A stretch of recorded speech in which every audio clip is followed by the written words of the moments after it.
Everyone, let's study में आप सभी का स्वागत है। आज हम पद परिचय में विशेषण पढ़ाएंगे और इसके बाद हम पेपर सॉल्व कराएंगे। फिर पद परिचय के आगे जो बच्चे हैं वो भी कराएंगे, क्योंकि टाइम बहुत कम है, इसलिए पेपर सॉल्व कराना बहुत ज़रूरी। इसलिए इससे पहले जो हमने वीडियो बनाए हैं छोटे छोटे, वो आप सब देख लीजिएगा, तब समझ में ज़्यादा आएगा। और जब हम पेपर सॉल्व करवाएंगे तो उसमें रिवाइज भी करवाते चलेंगे, जिससे आपको अच्छे से क्लियर हो जाए। आइए शुरू करते हैं। प्लीज़ आप लोग हमारा वीडियो शुरू से आखिरी तक ज़रूर देखिए, लाइक शेयर सब्सक्राइब करिए और कमेंट बॉक्स में जो भी डाउट्स हों उससे लिखिए, हम उसे अगले दिन ज़रूर क्लियर कर देंगे। चलिए शुरू करते हैं। जो शब्द संज्ञा या सर्वनाम की विशेषता, गुण, संख्या, मात्रा या परिणाम आदि बताते हैं, विशेषण कहे जाते हैं। जिन संज्ञाओं की विशेषता बताई जाती है उनको विशेष्य कहते हैं। विशेषण तो आप लोग को मालूम है ना, कि जिन संज्ञा या सर्वनाम की जो विशेषता बताते हैं उन्हें विशेषण कहते हैं। उसमें गुण, संख्या, मात्रा, परिणाम कुछ भी आ सकता है। विशेषण के भेद। विशेषण के का पहला भेद गुणवाचक विशेषण। वे विशेषण, ये सब पद परिचय में जब क्वेश्चन बनेगा तो उसमें पूछते हैं, तो पता रहेगा तभी आप बता पाओगे। तो पहला है गुणवाचक विशेषण। वे विशेषण जो अपने विशेष के गुणों की विशेषता का बोध कराते हैं। विशेष मतलब संज्ञा, विशेष के गुणों की विशेषता का बोध कराते हैं, गुणवाचक विशेषण कहे जाते हैं। गुणों से तात्पर्य है किसी वस्तु या व्यक्ति के रूप, रंग, आकार, स्वभाव, अवस्था, दशा, स्थिति, शील आदि का वर्णन करना। ठीक, गुणों से तात्पर्य समझ में आया। अब देखिए गुण क्या है। विशेष यानी संज्ञा पर आप कैसा, कैसी से प्रश्न कीजिए, उत्तर में जो विशेषण मिलता है वह गुणवाचक विशेषण है। आइए उदाहरण देखते हैं तो और क्लियर हो जाएगा। उदाहरण देखिए, कैसा कुत्ता है। कोई पूछ रहा जैसे ये कैसा कुत्ता है, तो वो बताएगा काला कुत्ता है। कैसी गाय है? सफ़ेद गाय है। दूसरा देखिए, कैसी कमीज है? सफ़ेद कमीज है। कमीज सफ़ेद भी हो सकती, लाल भी, पीली भी। तो ये कमीज की सफ़ेद क्या बता रहा? विशेषता बता रहा, उसका गुण बता रहा कि कमीज कैसी है। ठीक, कैसा फल है? ताज़ा फल है। ठीक है, ये गुणवाचक हो गया। और अब दूसरा है क्या? परिमाणवाचक विशेषण। परिमाणवाचक विशेषण क्या होता है, अब उसको देखिए। परिणाम शब्द का अर्थ है मात्रा। जो विशेषण अपने विशेष की मात्रा या परिणाम के विषय में जानकारी देता है वह परिमाणवाचक विशेषण कहा जाता है। उदाहरण देखिए, 4 लीटर दूध, कितना मात्रा बता रहा है? 4 लीटर। 5 किलो आटा, यहाँ भी परिमाण ही बता रहा है कि मात्रा कितनी? 5 किलो आटा। बहुत रुपया। थोड़ी चीनी आदि में दूध, आटा तथा रुपया, चीनी की मात्रा 4 लीटर, 5 किलो, बहुत और थोड़ी विशेषणों से बताएगी। ये क्या है? दूध, रुपया, चीनी, ये सब क्या हो गया? ये सब संज्ञा है। तो ये संज्ञा की विशेषता बताएं, तो संज्ञा का क्या बताया? परिमाण बताया गया है। ठीक, अब परिमाणवाचक विशेषण के 2 भेद हैं। पहला निश्चित परिणामवाचक विशेषण। तो आपको इससे खुद ही क्लियर हो गया होगा कि निश्चित का मतलब जहाँ वे विशेषण जो विशेष की मात्रा या परिणाम का ठीक या निश्चित बोध कराते हैं, निश्चित परिणामवाचक विशेषण कहलाते हैं। जैसे देखिए, जिसकी मात्रा निश्चित होगी, जैसे 5 किलो, 6 किलो, ठीक, 10 क्विंटल गेहूँ खरीद लिया, तो यहाँ ये निश्चित मात्रा है 10 क्विंटल। तो ये क्या हो गया, निश्चित परिणाम वाचक विशेषण।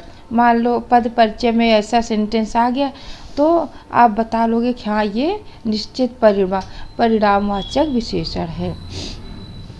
अनिश्चित परिमाणवाचक विशेषण, जिन विशेषणों से विशेष की मात्रा का ज्ञान होता है पर यह ज्ञान ठीक ठीक नापा तौला हुआ नहीं होता, ऐसे विशेषणों को अनिश्चित परिमाणवाचक विशेषण कहा जाता है। जहाँ निश्चित मात्रा न हो लेकिन उसकी भी मात्रा बताई जरूर जा रही हो।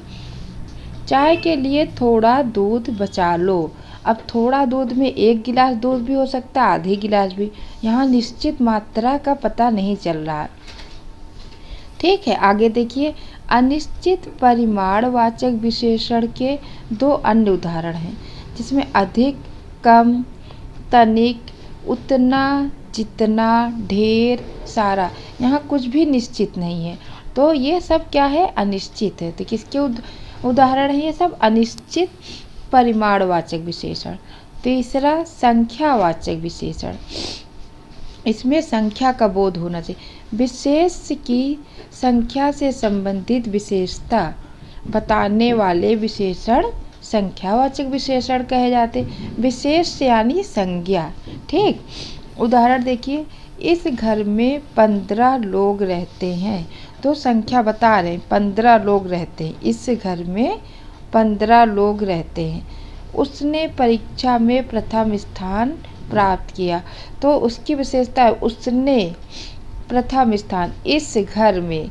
ठीक, इस घर की विशेषता 15 लोग रहते, उसने परीक्षा में प्रथम स्थान प्राप्त किया। संख्यावाचक विशेषण के भी 2 भेद हैं।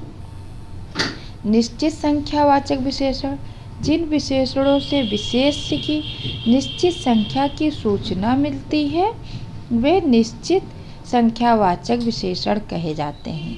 उदाहरण देखिए। पहला लड़का, 3 किताबें, 40 साल आदि। इसमें निश्चित संख्या बता रहे, पहला, 3, 40। अब जैसे क्रमवाचक विशेषण ऐसे दे देते हैं तो उसमें पूछते हैं कि कौन सा पद परिचय है, इसमें क्या क्या है, ऑप्शन दे देंगे। क्रमवाचक विशेषण जैसे पहला, दूसरा, तीसरा, चौथा, ये क्या हो गए, क्रमवाचक विशेषण है। ये पहला लड़का, तो ये पहला क्या, लड़के की विशेषता बता रहा। पहला क्या है, लड़का है, तो पहला जो है लड़के की विशेषता बता रहा। ध्यान से देखिएगा, परिमाणवाचक और संख्यावाचक में बड़ा कन्फ्यूजन होता है, तो इसे क्लियर करते चलिए। जैसे आवृत्तिवाचक विशेषण, जैसे इकहरा, दोहरा, चौगुना, पंचगुना आदि, ये क्या हो गया, आवृत्तिवाचक। इकहरा, दोहरा, चौगुना, पंचगुना, तिगुना आदि। समुदायवाचक विशेषण, इससे पता चल रहा है कि समुदाय होगा। जैसे तीनों, उसमें 3 लोग होंगे तो क्या होगा, एक समुदाय। चारों, दोनों आदि। समुच्चयवाचक विशेषण, जिसमें गुच्छा, जैसे दर्जन 12 होगा। जोड़ा, 2 जोड़े जूते, 2 जोड़ी चप्पल। सतसई, 700, 32, शताब्दी, 100। इसमें समुच्चयवाचक विशेषण, जिसमें कोई एक ग्रुप में होगा, वो तीनों चारों अलग है। ये दर्जन, जोड़ा, इस टाइप का आएगा तो समुच्चयवाचक विशेषण। प्रत्येक बोधक विशेषण, जैसे प्रत्येक व्यक्ति, हर लड़का आदि भी इसी के अंतर्गत आते हैं। ठीक, जैसे कहा जाता है प्रत्येक लड़कों से कह दो कि ये काम करके आएंगे। हर लड़का अच्छा होता है, ये कहा जा सकता, तो हर इसकी विशेषता है। ठीक है, ये सब वो रहेंगे तो आप बताएंगे प्रत्येक बोधक विशेषण, ये अगर शब्द आएंगे। ठीक, अब देखिए अनिश्चित संख्यावाचक विशेषण, जिन विशेषणों से विशेष यानी संज्ञा की अनिश्चित संख्या का बोध होता है वे अनिश्चित संख्यावाचक विशेषण कहलाते हैं। जैसे कुछ, कई, कॉफ़ी का। अब यहाँ कुछ भी निश्चित नहीं है, कुछ लड़के या कुछ मिठाई, कई केले, कई आम, कॉफ़ी, ये इतना खाना काफ़ी है। ठीक, इसमें कुछ भी निश्चित नहीं। सर्वनामिक विशेषण बहुत इम्पॉर्टेंट है। सर्वनामिक विशेषण को अभी आपसे पूछ ले ऑप्शन में विशेषण के कितने भेद हैं, तो आप बताएंगे विशेषण के 4 भेद हैं। कुछ सर्वनाम भी जब किसी संज्ञा की विशेषता बताने के लिए विशेषण के रूप में प्रयुक्त होते हैं, तब उन्हें सर्वनामिक विशेषण कहा जाता है। कुछ सर्वनाम भी जब किसी संज्ञा की विशेषता बताने के लिए विशेषण के रूप में प्रयोग होते हैं, तो उन्हें क्या कहा जाता है? सर्वनामिक विशेषण। जैसे उदाहरण देखिए, मेरी किताब, आपका बेटा, मेरी किताब, ये तो इसमें इसकी विशेषता है, तो ये सर्वनाम जो है किताब की विशेषता बता रहा, तो ये क्या हो गया? मेरी सर्वनामिक विशेषण। आपका बेटा, किसी का मकान, कौन सी कमीज, कई लड़का आज। मेरी, आपका, किसी का, कौन सी तथा कई सर्वनाम हैं, परंतु इन रचनाओं से संज्ञा यानी विशेष्य की विशेषता बताने के कारण विशेषणों का कार्य कर रहा है, इसलिए इसे क्या कहा जाता है? सर्वनामिक विशेषण। जब इस तरह का वाक्य आए तो इसे आप बताएंगे सर्वनामिक विशेषण है। प्रविशेषण ऐसे प्रविशेषण वे विशेषण होते हैं जो विशेषणों की विशेषता बताते हैं। उदाहरण, वह बहुत बेईमान है। वह बहुत, उसमें बहुत बेईमान है, बेईमान क्या विशेषता बता रहा? बहुत बेईमान। वह, उसे कच्चा खट्टा आम अब बहुत पसंद है, तो उससे क्या हो गया? सर्वनाम, लेकिन कच्चा खट्टा आम उसकी विशेषता बता रहा है। ठीक है, तो क्या हो गया? प्रविशेषण। विशेषण 4 प्रकार के होते हैं, याद रखिएगा और इसे अच्छे से पढ़िएगा। अगले वीडियो में हम थोड़े क्वेश्चन कराएंगे, फिर आगे चलेंगे। ठीक, आज के लिए इतना ही। आपको ये वीडियो कैसा लगा उसके लिए उसके कमेंट बॉक्स में ज़रूर बताइएगा, और हमारे जो छोटे छोटे वीडियो से पूरा देखिए, तो क्वेश्चन करने में बहुत मज़ा आएगा। चलो।